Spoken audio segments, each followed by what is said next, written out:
J'ai eu un jour la visite de Monsieur Sadna qui s'est présenté à moi, que je ne connaissais pas, et qui est venu me proposer de participer à cette journée.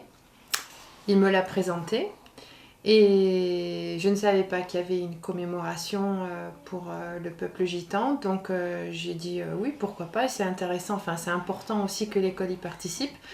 Donc je me suis dans un premier temps renseignée, j'ai essayé d'avoir sur internet des archives, des choses comme ça. Et les enseignants étaient assez motivés et assez partants et conscients aussi de l'importance de participer à ce projet-là. Donc on s'est dit que...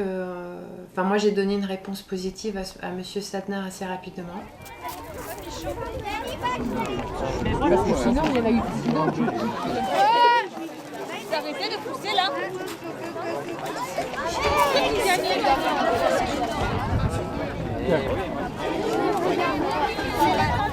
Aujourd'hui, la mémoire est vivante.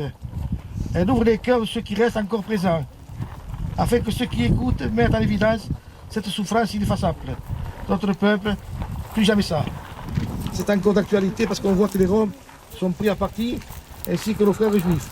Voilà, c'est quelques mots que je voulais vous dire. Je suis un peu ému. Voilà. C'est une première que vous êtes parmi nous là. À chaque fois qu'on a parlé des camps de concentration, quand on a parlé des problèmes de génocide qu'il y a eu, vous n'êtes pas au courant parce que les parents n'ont pas parlé. Pourquoi ils n'ont pas parlé? C'est parce que c'était un problème très important qu'on voulait cacher aux enfants. Mais nous, à travers le mémorial Rivzad et les compétences que nous faisons avec notre équipe que nous travaillons sur ce domaine-là, nous voulons inculquer à la jeunesse la souffrance qu'a eu notre peuple. Voilà les quelques mots que je vous dis en plus. Merci.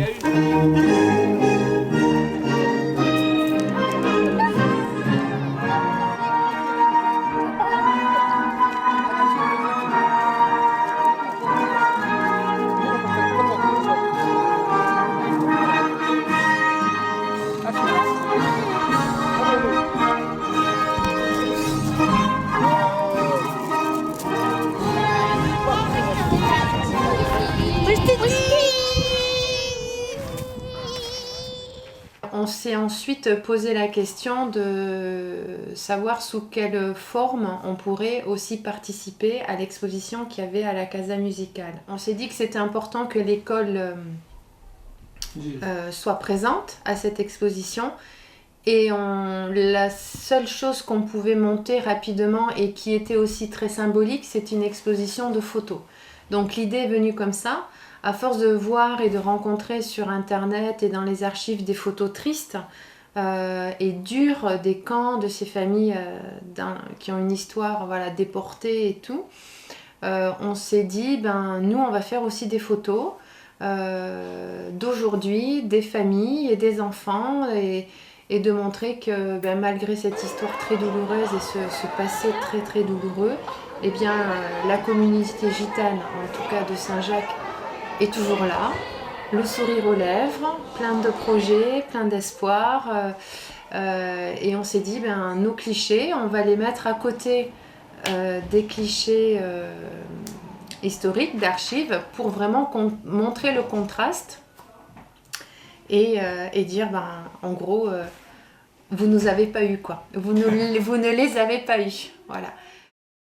Mais à l'époque-là, il y a eu des guerres.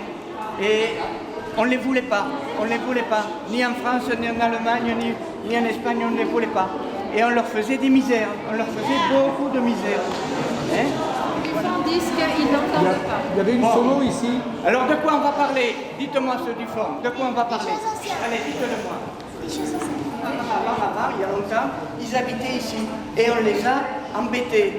On leur prenait, on les obligeait à avoir un papier où il y avait la photo de face, de profil, les empreintes digitales, la longueur de l'oreille, la longueur du coude, tout ça, vous vous rendez compte, la couleur des yeux, c'était terrible. On les fichait. Vous savez ce que ça veut dire, ficher les gens? Ficher, ça veut dire les enregistrer pour pouvoir les surveiller. Et ça, maintenant, on ne le fait plus. Mais il n'y a pas tellement longtemps qu'on ne le fait plus. Il n'y a pas tellement longtemps. On a arrêté de les ficher en 2015. Là où ça a été vraiment poignant, c'était le jour de l'exposition. Donc on y est allé avec certaines familles qui ont bien voulu nous accompagner. Et il y en a deux mamans, qui se sont retrouvées face à des photos d'archives où elles ont reconnu leur grand-mère. C'est la mère de ma mère, ça c'est la mère de mon père, et le père de mon père. Et il y a eu beaucoup d'émotions. Donc elles ont pris leurs petits avec eux et elles ont expliqué en direct, les larmes aux yeux, bien regarde, je reconnais, c'est ma grand-mère, je ne savais pas qu'elle avait été prise en photo, je ne savais pas que j'allais la retrouver ce jour-là. Parce qu'ils ont, les enfants en particulier, mais aussi certains parents ont du mal, j'ai noté, à se repérer dans le temps. Enfin, les enfants, c'est difficile en tout cas.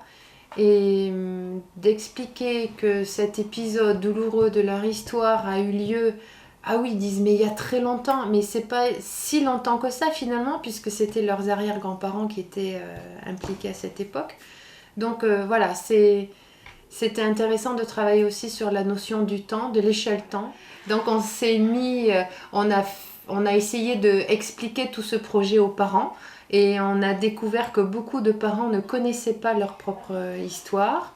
Donc on a beaucoup expliqué, j'ai montré des photos, ça a été très long. Certains parents n'ont pas compris, d'autres n'ont pas voulu comprendre et d'autres se sont intéressés. Donc ils ont joué le jeu, ils sont venus à l'école, ils ont fait des photos, on a des photos soit que de maman, soit de maman avec des enfants. Et nous, en parallèle à ça, les enseignants avaient fait aussi tout au long de l'année des photos d'enfants en activité. Il y a eu une sortie à la montagne, une sortie à la ferme, une sortie sport, donc des photos ont été prises. Voilà, pour montrer que, comme je disais tout à l'heure, que la communauté avait survécu et s'ouvrait à la vie, alors qu'à un moment donné, on avait essayé de la couper, cette vie, de faire en sorte qu'elle soit extermination. Si sabes que yo te doy